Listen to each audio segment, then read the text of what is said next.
तो बुर्ज खलीफा की तरह हो रहा है।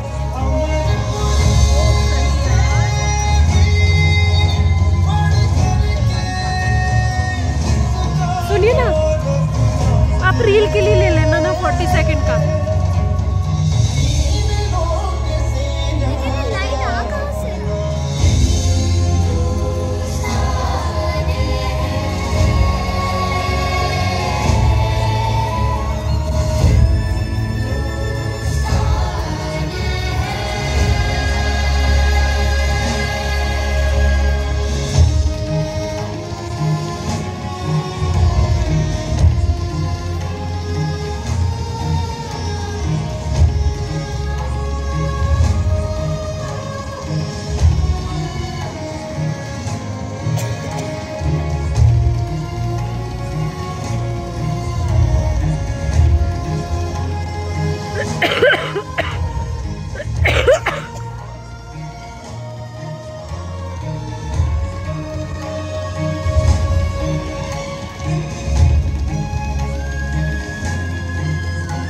लीजिएगा रील के लिए।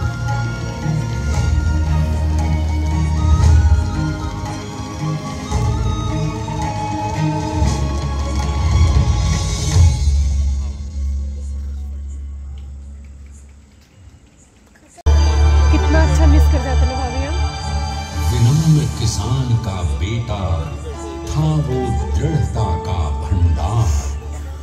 वल्लभ भाई पटेल नाम कहलाता था सरदार। कृषक कार्मिक जनगण से था उसको प्यार अपार।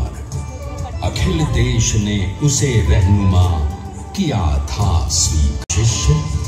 सत्य अहिंसा का अवतार, किंतु एक भारत करने को धर लेता हथियार। लौह पुरुष संबोधन था वो लोहे की दीवार। तेज पुंज तुम, शक्ति पीठ तुम, बल का सागर अपरंपार। ऋणी देश का नम्र नमन तुम स्वीकारो सरकार।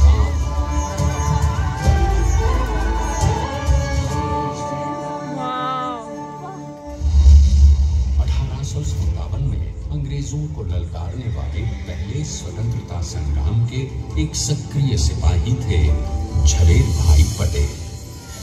करमसद गांव के इस बहादुर देशभक्त किसान और उनकी पत्नी लाड भाई के 5 बेटों और 1 बेटी में से चौथे पुत्र थे वल्लभ भाई।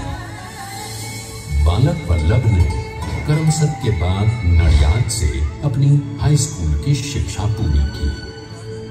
फिर 13 साल की उम्र में उनकी शादी भी हो गई छोटी सी झवेर बाई से। 2 बच्चों, बेटी मणिबहन और बेटे डाया भाई को जन्म देने के बाद झवेर बाई असमय ही चल बसी। सदी बदलने और 20वीं सदी आने पर उनका जीवन भी एक चमत्कार की तरह बदला।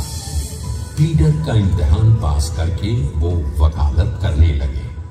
पहले गोधरा, फिर आनंद और उसके बाद अहमदाबाद में। मगर जल्द ही वकालत छोड़कर वो बैरिस्टर बनने की इच्छा से इंग्लैंड चले गए।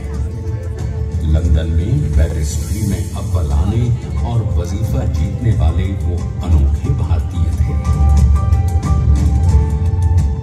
तो अहमदाबाद की वरिष्ठ अदालत में बैरिस्टर पटेल की जिरह और जीतों की धूम मच गई।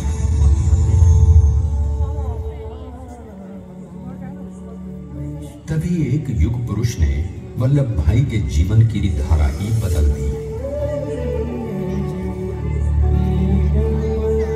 दक्षिण अफ्रीका में सत्याग्रह के अहिंसक अस्त्र से गोरे शासकों को सबक सिखाकर भारत वापस आए बैरिस्टर मोहनदास करमचंद गांधी से मिलकर वल्लभ भाई ने अपने कुछ वर्षों से सीखे विदेशी व्यवहार और संस्कार हमेशा के लिए त्याग दिए और अब वो अपने खेड़ा के किसानों को हक दिलाने के लिए बापू के साथ आंदोलन में कूद पड़े। अब उनके पैरों में जूते नहीं, गांवों की धूल थी। हृदय में भारत भूमि की शस्य श्यामला धरती, मन में थे गांधी और मस्तिष्क में एक नए स्वतंत्र भारत का सपना।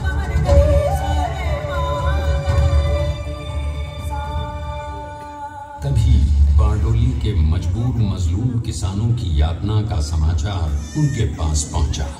तुरंत वल्लभ भाई वहां पहुंचे और यूं शुरू हुआ भारत का सबसे बड़ा और सफल किसान आंदोलन बारडोली। वल्लभ भाई ने बारडोली के अचल मनोबल दिया कि अंग्रेजी सरकार हिल गई और एक बरस के बाद उनका लगान माफ कर दिया गया। अब तो पूरे देश में लोग वल्लभ भाई के नाम की कस्में खाने लगे। स्वयं महात्मा गांधी ने कहा, अब वल्लभ भाई मेरे शिष्य या साथी नहीं, सारे देश के सरदार हैं। और देश को मिल गया एक अनोखा असरदार सरदार।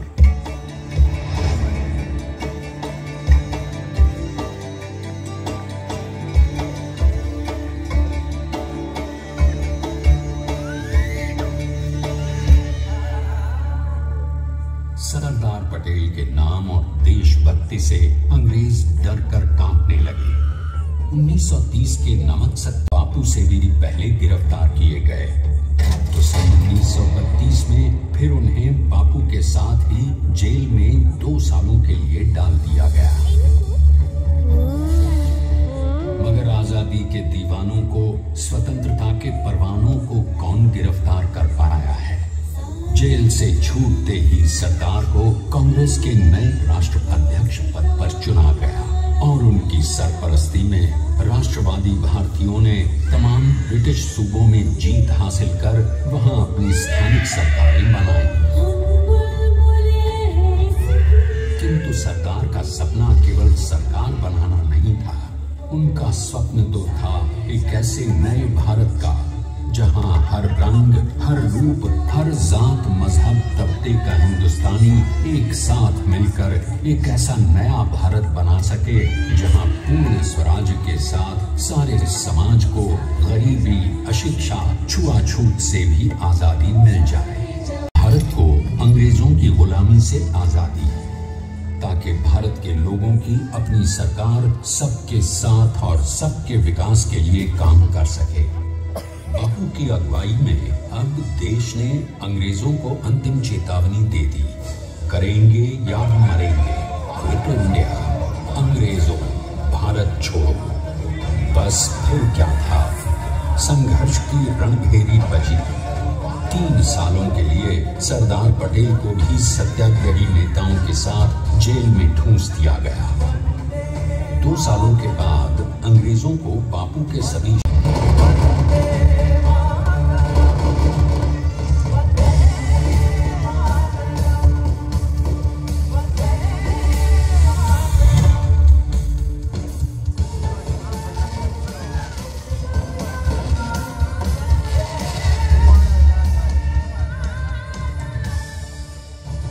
स्वतंत्रता के स्वप्न के सच होने के साथ अब सरदार पर कई एक नई जिम्मेदारियां थीं।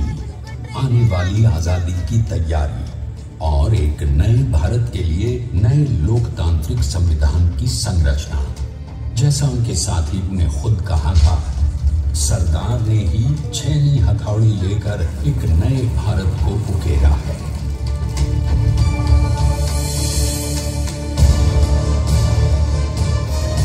स्वाधीनता तो प्राप्त हुई, लेकिन खंडित भारत में भी उठते विभाजनवादी अंधकार को अभी दूर करना था।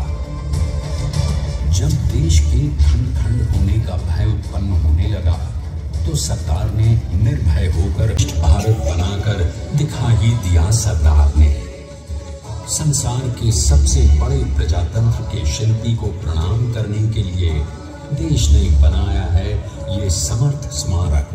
स्वाधीन भारत को समर्थ भारत में बदलने वाले सरदार पटेल को समर्पित प्रेरणा तीर्थ भी है। प्रधानमंत्री श्री नरेंद्र मोदी के नेतृत्व में बनी विश्व की इस विशालतम प्रतिमा के सामने आकर सारी दुनिया जैसे स्वयं ही नतमस्तक हो जाती है।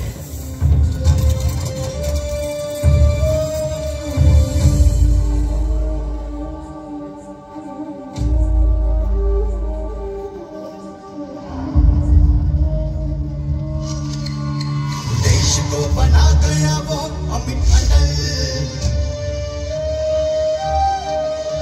बता सका उसे न कोई शत्रु दल। चट्टान के समान सा पुरुष प्रबल, पटेल तो स्वदेश का सम्मान है, पटेल तो स्वदेश का सम्मान है, पटेल तो स्वदेश का सम्मान है, पटेल तो स्वदेश का सम्मान है।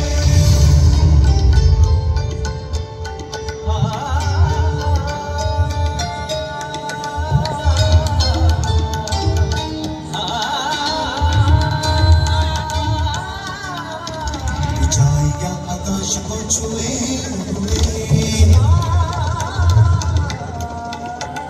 गहराइयां समुद्र की लिए हुए,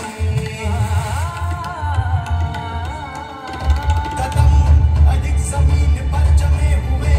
पटेल अपनी आन बान शान है, पटेल अपनी आन बान शान है, पटेल तो स्वदेश का सम्मान है,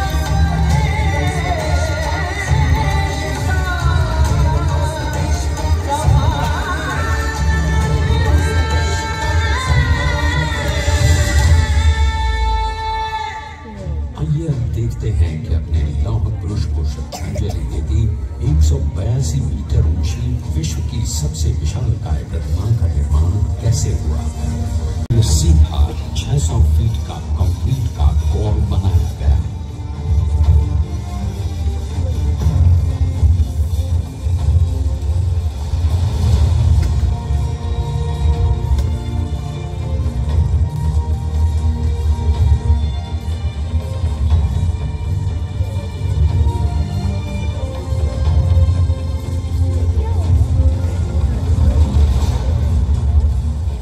जैसे बनाया है ना वो बता रहा कैसे कैसे बनाया।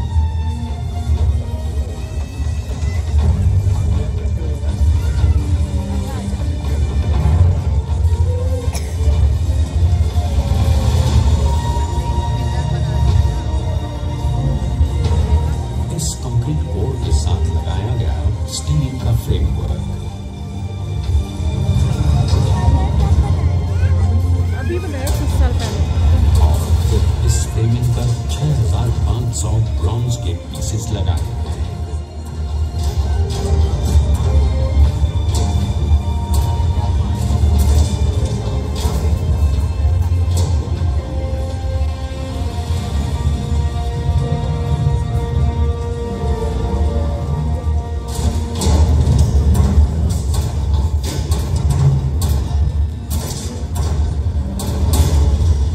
सोचिए कि 182 मीटर ऊंचे इस भव्याति भव्य स्मारक के निर्माण में कितना सामान और मेहनत लगी होगी। 70,000 metric ton cement, 18,500 metric ton reinforcement steel, 6,000 metric ton structural steel और 1,700 मीट्रिक टन ब्रॉन्ज।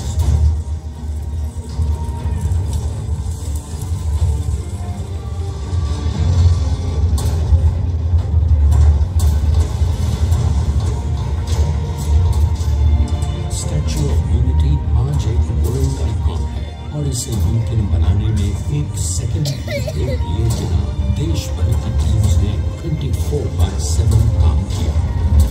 250 से ज्यादा इंजीनियर्स, 4,500 से ज्यादा स्किल फोर्स और कह सकते हैं कि कुल मिलाकर स्टैच्यू ऑफ यूनिटी के निर्माण में 95% माल सामान, मजदूर, इंजीनियर्स और एक्सपर्ट्स थे भारतीय। जानते हैं कि 182 मीटर ऊंची इस भव्य प्रतिमा को बनाने में कितना समय लगा? डिजाइन के लिए 12 महीने और निर्माण के लिए 34 महीने, यानी कुल मिलाकर केवल 46 महीने।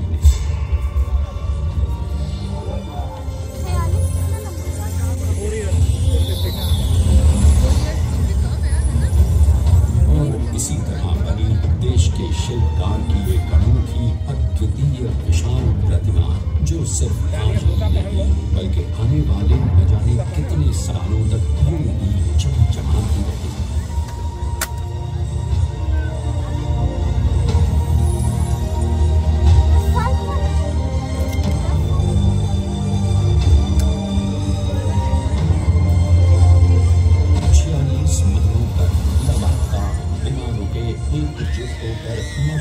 कितनों ने परिश्रम किया और उनका साथ दिया भारत की 125 करोड़ जनता, और तभी मुमकिन हो पाया एक ऐतिहासिक निर्माण जो आज कहलाता है भारत की नई पहचान।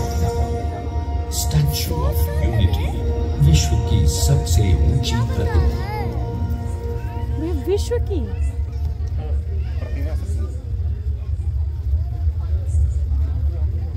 सरदार ने अपनी गंभीरता, शालीनता और दूरदर्शिता से भारत को संगठित करने के असंभव कार्य को संभव कर दिखाया। आइए आज हम सब उन्हीं की महिमा में विश्व के सामने एक उदाहरण रखें, क्योंकि ये ही भारत को श्रेष्ठता के मार्ग पर ले जाएगा।